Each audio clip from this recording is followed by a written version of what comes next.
రోజు టీటీడీ గోశాలపై కావాలనే కొందరు తప్పుడు ప్రచారం చేస్తుందన్నారు టీటీడీ ఈవో శ్యామలరావు. గోశాలను గత టీటీడీ బోర్డు పట్టించుకున్న పాపాన పోలేదన్నారు. గతంలో విజిలెన్స్ నివేదికలో అనేక లోపాలు బయటపడ్డాయని, విజిలెన్స్ వాళ్లను గతంలో అడ్డుకున్న పరిస్థితి ఉందన్నారు. గోశాలలో గోవుల మరణాలపై టీటీడీ ఈవో క్లారిటీ ఇచ్చారు. 3 నెలల్లో 43 ఆవులు చనిపోయినట్లుగా తెలిపారు.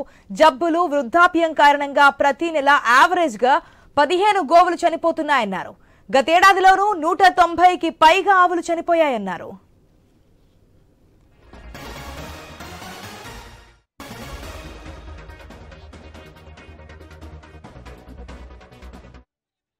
ప్రభుత్వ హయాంలో టీటీడీలో ఆవుల పోషణ సరిగా చూడలేదన్నారు. పురుగులు పట్టిన దానాతో పాటు ఎక్స్పైర్ అయిన మందులు వాడినట్లుగా ఆరోపించారు.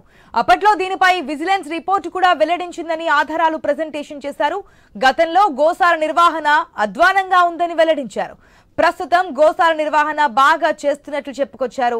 తాను ఈవోగా నియామకమయ్యాక టీటీడీ వ్యవహారాలపై ముఖ్యమంత్రి చంద్రబాబు స్పష్టమైన ఆదేశాలు ఇచ్చారని తెలియజేశారు. అన్నప్రసాదాల నాణ్యత పెంచడంతో పాటు నాణ్యమైన నెయ్యిని వాడుతున్నట్లుగా వెల్లడించారు.